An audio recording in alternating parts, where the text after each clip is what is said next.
हाँ पंकज, आप देख रहे हैं पंकज नॉलेज सेंटर।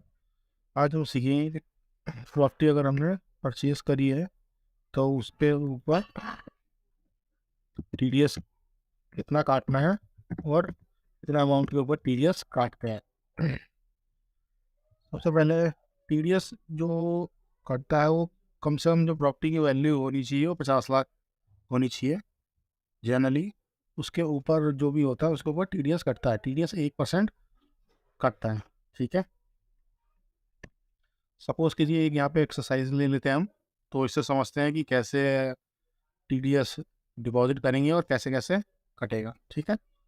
तो एक मान के चलिए बायर यहाँ पे मैंने लिख लिया पंकज नॉलेज सेंटर और सेलर ले लिया सूरज बवेजा, ठीक है जी। प्रॉपर्टी परचेज करिए कितने की, 60 लाख की। और शेयर क्या है, 100%। 100% शेयर का मतलब ये है कि एक सेलर है, एक बायर है। अगर एक सेलर 2 बायर होते तो 2 चालान बनते टीडीएस के। अगर 2 सेलर 2 बायर होते तो 4 चालान बनते। ऐसे ही जितने सेलर होंगे और जितने बायर होंगे उसके हिसाब से मल्टीप्लिकेशन होता रहेगा, ठीक है। तो हम फिलहाल कर रहे हैं एक सेलर और बायर का, ठीक है।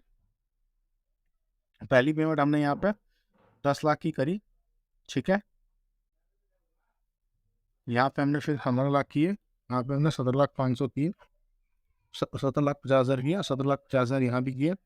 ऑर्डर प्रॉपर्टी हमने करी है 60 लाख की परचेज। इसके ऊपर हमने क्या किया, 60,000 क्या कर लिया, टीडीएस काट लिया और हमने इंश्योरेंस बवेजा को कितना पेमेंट कर दिया, 59,40,000 रुपये उसको पे कर दिया, ठीक है। ये मैंने साइड में ये लिखा है कि जब आप प्रॉपर्टी परचेज करते हैं तो वहाँ पे क्या होता है कि आप 2 तरह की स्टैम्प ड्यूटी देते हैं। एक पहला चेक देते हैं, एक सेकंड चेक देता है। 2 चेक्स होते हैं, एक बड़ा चेक होता है, एक छोटा चेक होता है हमेशा। ये अलग अलग होता है दिल्ली में, जैसे इसका रेट 5% है, अलग अलग होता है। भुवन के लिए अलग है। ये आप एक बार साइट पे जाके चेक कर लेंगे तो वहाँ से गूगल करके मिल जाएगा कि क्या रेट है, ठीक है। तो सपोज़ कि ये 60 लाख की प्रॉपर्टी थी, उसके ऊपर हमने स्टैम्प ड्यूटी दी। पहला जो चेक देते हैं वो बड़ा चेक होता है, 5% के आसपास है, तो 5% मोटा मोटी इसका 60 लाख का 3 लाख हो गया, ठीक है। उसका फिर 1.1% के आसपास ये हमने चेक, जो सेकंड चेक लगता है रजिस्ट्रेशन फीस के थ्रू ही लगता है, ये हम उसी का पार्ट होता है। तो 3,66,000 का आपको टोटल अलग से एक्स्ट्रा लगेगा। ये अमाउंट बढ़ सकता है, तो कंफर्म नहीं है, तो डिपेंड करता है कि किस एरिया में है और कैसा प्रॉपर्टी का टाइप है। अब हम अपनी जो बुक्स वगैरह में रिकॉर्ड करेंगे तो इस प्रॉपर्टी को 60 लाख का खरीदा, उसके बाद भी ये खर्चा हमने किया है, तो ये खर्चा भी हम मानेंगे कि ये प्रॉपर्टी का हिस्सा है। तो हमारी टोटल प्रॉपर्टी हो जाएगी 63,66,000, ठीक है जी। अब यहाँ पर कुछ बेसिक डिटेल नोट करेंगे हम। जैसे सेलर है कौन है, सूरज बवेजा है। इसका पैन नंबर लिखेंगे, मोबाइल नंबर लिखेंगे, ईमेल आईडी लिखेंगे और उसका एड्रेस लिखेंगे, कहाँ का एड्रेस है। फिर ये प्रॉपर्टी का एड्रेस ये कंपलसरी होता है, ये एक्यूरेट होना चाहिए, गलत नहीं होना चाहिए, ठीक है। जो आपके सीनियर के अंदर हो वही आप इसको नोट डाउन करिए और जो प्रॉपर है इसको प्रॉपर लिखिए पिन कोड के साथ। बाहर का एड्रेस ये हो गया, पैन नंबर हो गया, उसका डिटेल हो गया, उसका ऐसे। अगर ये 2 सेलर 2 बायर होते तो 2 बार नोट करते हैं। ये 2 लिंक है, ये मैं अभी वीडियो के लिंक में शेयर कर दूंगा, आप पढ़ लीजिएगा वहाँ से, ठीक है। चलते हैं आप दूसरी स्क्रीन पर।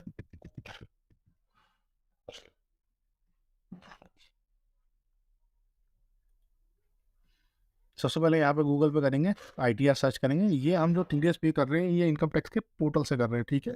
एक दूसरा साइट से भी होता है ट्रेसी, वो मैं बता दूंगा आपको कि वो कैसे होता है, उसका प्रोसेस अलग होता है और इसका प्रोसेस अलग होता है। ये नया अपडेट आया, पहले भी अपडेट था, ठीक है। टीडीएस का जो फॉर्म होता है, जो प्रॉपर्टी का फॉर्म होता है, वो 26 QB होता है।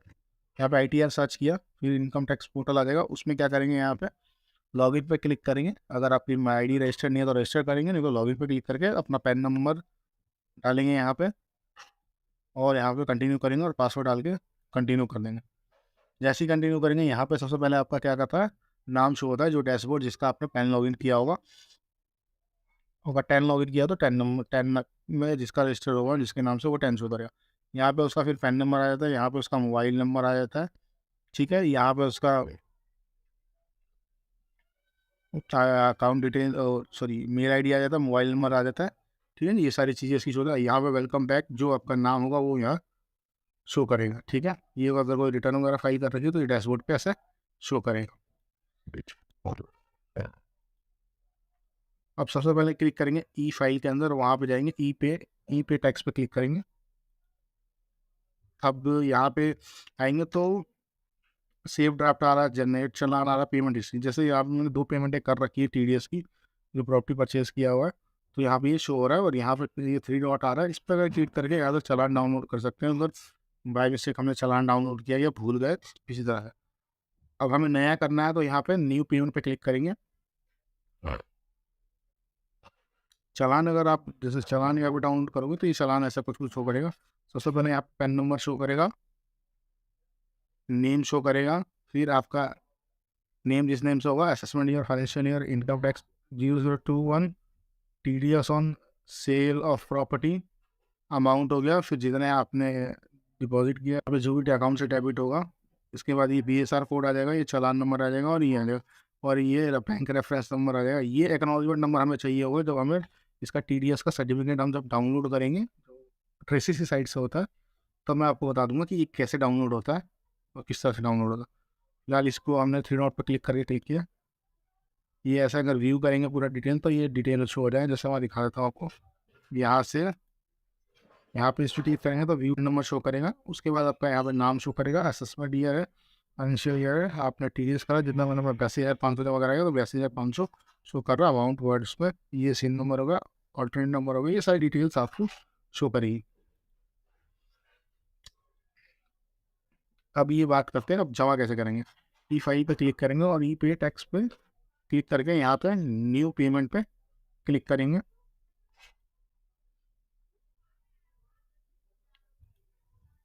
जैसे ही क्लिक करेंगे यहाँ पे हमारा पैन नंबर शो हो जाएगा। उसके बाद ये शो करेंगे इनकम टैक्स में अगर एडवांस टैक्स पे करना है, सेल्फ असेसमेंट टैक्स करना है, जितने तरह का टैक्स है, कोई डिमांड्स की पेमेंट करनी है, ठीक है, अदर पेमेंट करनी है, और जैसे हमें ये पे करना है 26 की होगी तो 26 की होगी की पेमेंट कर सकते हैं। और ये demand payment for TDS of property, ये मैं आगे बताऊँगा आपको, ये सारे ऑप्शन धीरे धीरे मैं आपको समझाता रहूँगा। ऐसा वीडियो में बने रहिए, और मेरा चैनल अच्छा लगे तो आप सब्सक्राइब कीजिए, वीडियो को लाइक कीजिए,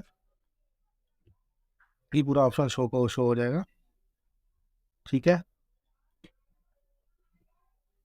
चलिए, अब हमें क्या करना है, तो हमने 26 की करना है, तो यहाँ पे प्रोसीड पे क्लिक करेंगे और ये प्रोसीड हो जाएगा। प्रोसीड पे क्लिक करेंगे तो यहाँ पे पैन नंबर शो हो जाएगा। यहाँ पे पैन जो बायर जो हमने परचेज किया है, तो हमारा पैन नंबर आ जाएगा, ऑटोमेटिकली फिल हो जाएगा, क्योंकि हमारे यहाँ पर रजिस्ट्रेशन से ही उठा लेगा ये सारी डिटेल हमें। यहाँ पे बायर की डिटेल आ जाएंगी, ठीक है, बायर का नेम आ जाएगा, ये एड्रेस आ जाएगा, उसका पिन कोड आ जाएगा, जो जिसका हमने पहले लॉगिन किया। एक चीज़ और यहाँ पे देखना पड़ेगा कि पैन जो बायर है वो रेजिडेंट है नॉन रेजिडेंट, ये आप अपना सेलेक्ट कर लीजिएगा। फिर यहाँ पर उसका एड्रेस वगैरह आ जाएगा। फिर उसके बाद ये पूछ रहा है कि अगर बायर 2 हैं, मतलब एक से ज़्यादा है, तो यस पे क्लिक करेंगे, अगर एक ही है बायर तो नो करेंगे, ठीक है। अगर बायर 2 से ज़्यादा है, एक से ज़्यादा है, तो यस करेंगे, जैसे 2 है, 3 है, 4 है, 5 है, 10 है, तो यस पे क्लिक करेंगे, अगर एक है तो नो रहने देंगे, और फिर कंटिन्यू पे क्लिक कर देंगे। फिर यहाँ पे आ गया पेन ऑफ सेलर, जो उसने हमें प्रॉपर्टी सेल करी है उसका पेन नंबर हम लेंगे, ठीक है, और यहाँ पे पेन नंबर डालेंगे। सबसे पहले यहाँ पे पेन एंटर करेंगे और यहाँ पे पेन एंटर करेंगे। अब ये यहाँ पे एक एरर शो कर रहा है, user ID does not exit, please retrieve. क्या शो कर रहा है, user ID does not exist, please retrieve. का मतलब ये हो गया कि ये जो पेन है, पेन तो सही है, लेकिन ये इनकम टैक्स के पोर्टल पर रजिस्टर्ड नहीं है। जैसे आपने ID बना के लॉगिन करी है, तो ये वैसे लॉगिन नहीं है। पेन तो उसका बना हुआ है, उसने कभी इनकम टैक्स रिटर्न नहीं फाइल करी या कुछ भी नहीं किया, ऐसा कभी उसने, उसको कोई ज़रूरत नहीं पड़ी कभी, तो उसने अपना इनकम टैक्स के पोर्टल पर रजिस्ट्रेशन ही नहीं किया। तो इस केस में क्या करना पड़ेगा, उसको अपना पैन नंबर रजिस्ट्रेशन करना पड़ेगा इनकम टैक्स के पोर्टल पे, तभी ये आगे बढ़ने देगा, वरना नहीं बढ़ने देगा, ठीक है। फिर यहाँ पर सैलरी डिटेल, पैन नंबर वगैरह आ जाएगा, तो ये रजिस्टर्ड होना चाहिए। अगर नहीं है तो फिर दूसरे तरीके से करना पड़ेगा आपको, जो जो पुराना ओल्ड वाला तरीका है उसी के तरीके से होगा, ठीक है।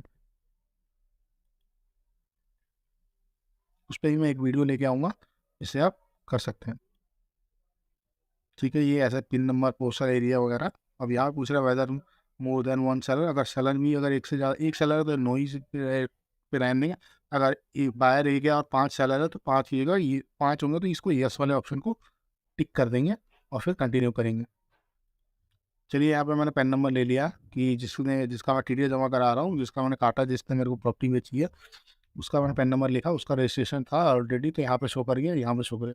ये पेन नंबर ऐसे ही आता है, पेन नाम उसका, बस आप थोड़ा सा चेक कर सकते हैं, पहला और लास्ट का डिजिट होगा तो उससे आप उसको चेक कर सकते हैं कि उसका पेन नंबर सही है या नहीं है, मतलब वही बंदा है या नहीं है।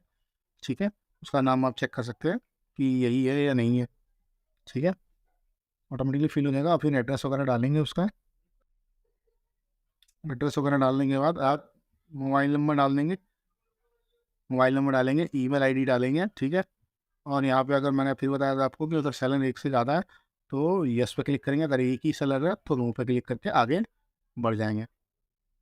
यहाँ पे लिखा आ रहा please fill another form for 26 QB for co owner shares. ठीक है, अब जैसे ही आगे करेंगे फॉर्म तो ये पूछेगा कि आपने जो प्रॉपर्टी परचेज करी है वो लैंड है या बिल्डिंग है। बिल्डिंग के अंदर शॉप हो सकता है, अपार्टमेंट हो सकता है, फ्लैट हो सकता है, बंगलो हो सकता है, या जैसे शॉपिंग मॉल्स में आपने कोई एरिया ले लिया या मॉल्स में कोई एरिया ले लिया, तो उस मैंने यहाँ पे जो बताया था कि प्रॉपर्टी का एड्रेस चाहिए होगा तो ये वाला एड्रेस हम वहाँ पे फिल करेंगे। ये एकदम एक्यूरेट होना चाहिए, गलत नहीं होना चाहिए, नहीं तो बाद में बड़ी दिक्कत हो सकती है आपको। तो इसलिए कंपलसरी है कि ठीक से आप एड्रेस लिखें और 2-3 बार चेक कर लें कि हाँ सही है नहीं। यहाँ पर एड्रेस वगैरह डालेंगे। ठीक है, अब यहाँ पे जैसे ही करेंगे तो ये पूछ रहा है डेट ऑफ एग्रीमेंट कि किस डेट को एग्रीमेंट हुआ था, टोटल कंसिडरेशन वैल्यू कितनी थी। सपोज कीजिए हमारा जो प्रॉपर्टी है वो उसकी वैल्यू कितनी है, टोटल कंसिडरेशन उसकी 60 लाख है। ठीक है, तो ये 60 लाख आएगा इसके अंदर। डेट ऑफ एग्रीमेंट क्या है, ये सारा क्या होगा, पेमेंट आपने कैसे लमसम इंस्टॉलमेंट में करी है, लमसम करी है। ठीक है, फिर यहाँ पे कितना आपने पे किया है, ये सारी चीज़ें भरेंगे। डेट ऑफ डिडक्शन, जैसे हमने डिडक्शन कर रखा है, ये इस डेट को, इस डेट को, इस डेट को, इस डेट को, जैसे 26 को, 24 को, 27 को, ऐसे कर रखा हमने। तो हम क्या करेंगे, ऐसे ही इसको सेलेक्ट कर लेंगे और इसका टीडीएस हम एक एक करके भी जमा करा सकते हैं, लेकिन हम क्या करेंगे एक ही बार लमसम इसका जमा करा देंगे 60,000। अगर ऐसे इसको जमा कराने लेंगे तो 4-4 बार हमें जनरेट करना पड़ेगा और चारों की पेमेंट करनी पड़ेगी। तो हम इसको देखो कैसे करेंगे आगे। लैंड पे यहाँ पे आप उसका पूरा एड्रेस भर दिया हमने, जो हमने अपार्टमेंट परचेज़ किया या जो जगह परचेज़ करी है। यहाँ पे हमने इंस्टॉलमेंट की जगह ना सीधा हमने क्या सेलेक्ट कर लिया, लमसम। एक और बात मैं आपको बता देता हूँ, जो भी जैसे हमने यहाँ पे 26 दिसंबर को पहली बार पेमेंट करी, तो इस डेट की या इस महीने की 1 दिसंबर से लेके 31 दिसंबर के बीच तक ये 1 महीना काउंट होगा।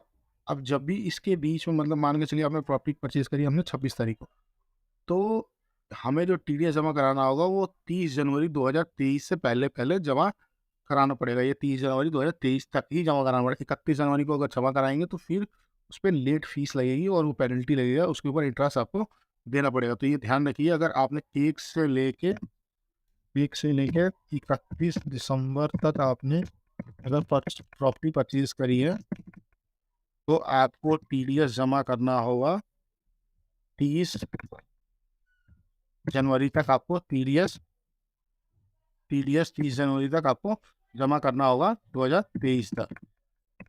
इस डेट को आपको टीडीएस जमा कर देना होगा। अगर आप नहीं जमा करते हो तो आपको पेनल्टी लगेगी, ये बात आप ध्यान रखेंगे। ठीक, तो यहाँ पे लमसम सेलेक्ट कर लिया। यहाँ पे अगर इंस्टॉलमेंट में तो इंस्टॉलमेंट में यस करेंगे। ठीक है, whether stamp duty higher than sale consideration, तो यस और नो, तो यहाँ पे नो पे रहने देंगे। यहाँ पर टोटल अमाउंट पेड क्रेडिट कितना है, तो ये मैं आपको बताता हूँ कैसे कैसे करेंगे आपको। डेट ऑफ, यहाँ पे एग्रीमेंट हमारा, अगर मान के चलिए एग्रीमेंट हमारा यहाँ पे 20 तारीख को हुआ है, तो 20 तारीख को ले लेंगे, या 26 तारीख को, तो 26 तारीख जो डेट आपकी आ रही है तो वो डेट ले लेंगे। ठीक है, डेट ऑफ एग्रीमेंट। और डेट ऑफ पेमेंट क्रेडिट हमने कोई कोई भी एक डेट ले लीजिए लमसम, क्योंकि लमसम कर रहे हैं तो हम इसमें ऑप्शन हमारे पास होता है कि हम कोई सा भी ऑप्शन सेलेक्ट करें, लेकिन एक बार फिर भी आप चेक कर सकते हैं। ठीक है, तो यहाँ पे 20 जनवरी 2023 लिए हमने, 20 जनवरी 2023 लिए। वैसे हमें यहाँ से हम अगर हम देखें तो 27 जनवरी भी ले सकते हैं और 24 जनवरी भी ले सकते हैं। है, तो ठीक है, डिडक्शन डेट हो गया, डेट ऑफ बुकिंग हो गया। या यहाँ पे क्या करते हैं, सेल एग्रीमेंट डेट भी हम लोग कंसिडर कर सकते हैं, यहाँ पे सेल एग्रीमेंट डेट भी डाल देते हैं। ठीक है, यहाँ पे लिखा date of payment credit made to seller, जिस दिन आपने पे किया तो हमने लमसम पे कर दिया सीधा, हमने 60 लाख की हमने प्रॉपर्टी खरीदी है। अब यहाँ पे इसको हायर, ये इसको whether stamp duty value is higher than, कि स्टैम्प वैल्यू जो ड्यूटी है वो प्रॉपर्टी वैल्यू से ज़्यादा है तो यस करेंगे, नहीं तो नो करेंगे। तो नो ही है हमारी, तो यहाँ पे नो करेंगे। तो अमाउंट जो है कितना है, हमने पे किया है 60 लाख किया, ठीक है। और स्टैम्प ड्यूटी कितना करी है, 3,67,000। ये यहाँ मैंने यहाँ पे लिखा हुआ है, ये यहाँ से लिया है मैंने, ठीक है। तो आप भी ले सकते हो, ठीक है। ये एरर शो करेंगे, इससे कोई दिक्कत नहीं है, आगे बढ़ जाएंगे, ठीक है। यहाँ से मैंने मैजिक स्प्लिट का एक वेबसाइट का स्क्रीनशॉट लगाया हुआ कि मेल पे कितना परसेंट ड्यूटी स्टैम्प ड्यूटी है दिल्ली के अंदर, एनडीएमसी एरिया में कितना है, और stamp duty on containment zone कैसा है, जॉइंट पार्टनरशिप में कितना है। तो ये सारी चीज़ें आप एक बार देख लीजिए गूगल करके, मैं आपको लिंक दे दूँगा, ठीक है। अब जैसे ही इसको फिल करके आगे बढ़ेंगे तो 60 लाख का सॉरी प्रॉपर्टी है हमारी, तो उसके ऊपर 1% टीडीएस कटेगा तो 60,000 आ जाएगा।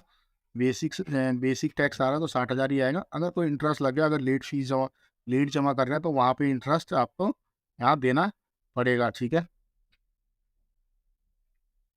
ठीक है, ठीक। 60,000 जमा करना पड़ेगा, इंटरेस्ट है तो इंटरेस्ट जमा कराएंगे, नहीं तो कंटिन्यू कर देंगे। उसके बाद यहाँ पे पेमेंट मोड्स आ जाएंगे, आपके नेट बैंकिंग है, डेबिट कार्ड है, पेमेंट काउंटर है, आरटीजीएस एनईएफटी फॉर्म हो गया, पेमेंट गेटवे होगा, इसके थ्रू आप पेमेंट कर सकते हो। जो भी आपका बैंक है आप उस बैंक को सिलेक्ट करेंगे, उसके बाद पेमेंट करेंगे। लेकिन एक बार ध्यान रखेंगे, यहाँ पे नेक्स्ट करेंगे,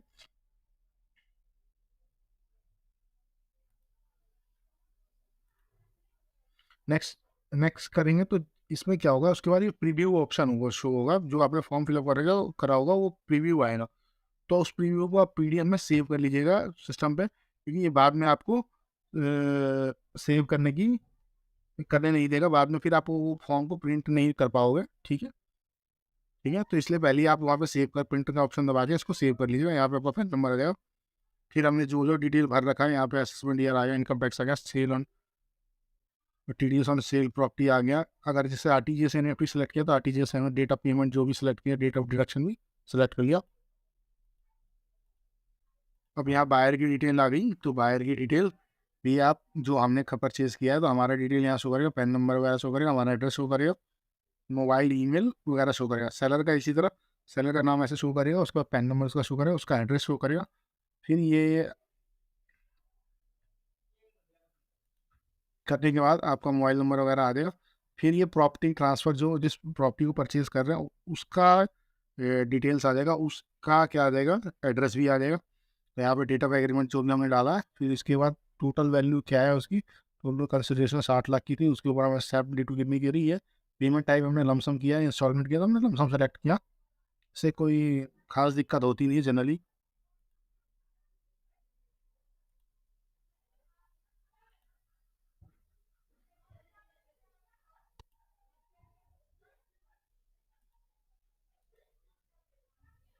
और उसके बाद 60,000 यहाँ शो करेगा कि हमने कितना 60 लाख के ऊपर 1% काटा तो 60,000 रुपये शो करेगा, यहाँ 60,000 दिखा रहा है।